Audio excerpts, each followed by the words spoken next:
Stoo, spelled S-T-O-O, purely for the reason that I kind of like to add a bit of a kind of ooh to my name. Not in a kind of ooh, kind of camp kind of way, but more in a kind of ooh, kind of mysterious sort of way. And I've always kind of liked that idea of having this little differently spelled name. I do pub quizzes as a kind of a sideline thing. But the first time that I ever did it, I found that I actually have a new voice. The first time I ever did it, there was a microphone in front of my face, and I've got the questions there to read. And it literally came out as kind of question number 1. What is the capital of Argentina? Question number 1 again. What is the capital of Argentina? And it was strange. It got a new voice that I'd actually never heard before. It just seemed to come out. And I was terrified for the fact that that was going to happen for the rest of my life. This was going to be a case of me walking into HMV and just go, excuse me, have you got the new album by Metallica? Or what is the number 1 single by Christina Aguilera? And I don't even know what the end bit was. The thing was, I carried on, a few weeks I was doing this kind of, the quiz sort of thing, and I introduced bingo into the whole mix of it as well. I actually discovered I had a third voice. This third voice was almost sounding like I needed the Heimlich manoeuvre because I was choking on the numbers that were coming out. And it was almost kind of like 3 and 4, 34. And all the ones, the legs 11, sort of thing. And I almost felt like as well, I actually had to add into little jokes into there as well. It's kind of all the ones, legs 11.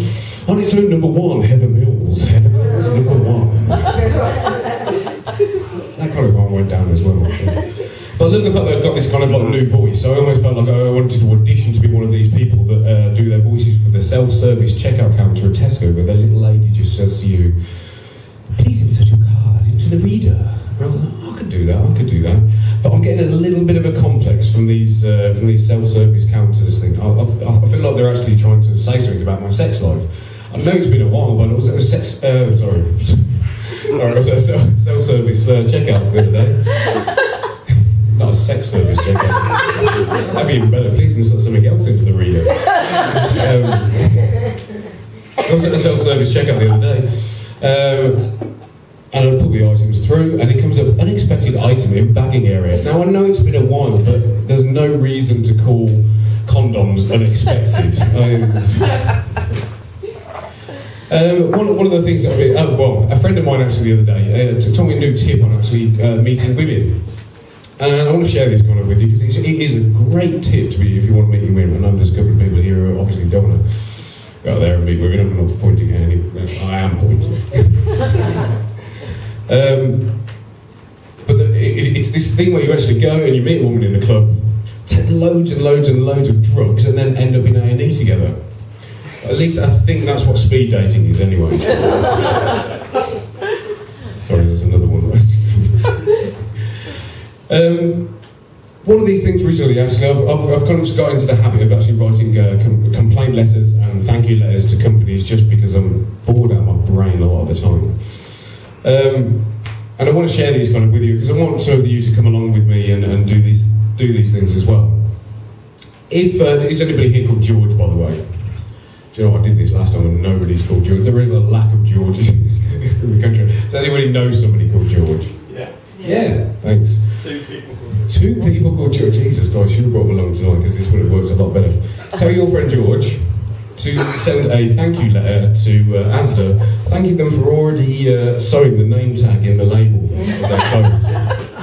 Should be doing that. Another one being as well, ladies, you obviously know what was previously called Oil of Ulay, now called Olay because they want everyone to sound like a fucking flamenco dancer every time they go into Boots. What would you like, sir? Olay! Send a letter to Olay complaining basically that you've been using the anti-aging cream for 5 years and you're still having fucking birthdays. I took it upon myself, actually, I want to run this one by you as well. Fire exit signs are sexist. There's one here. That is implicating that only men can escape from a burning building. You should be complaining about this type of thing. I took it upon myself to actually do a complaint letter myself and this was to Kellogg's about Rice Krispies. And I'd actually taken on the guise, because I didn't want to do it under my own name, of a disgruntled old lady called Audrey Davis. And she complained to Kellogg's Rice Krispies that morning she'd almost choked on a Rice Krispie.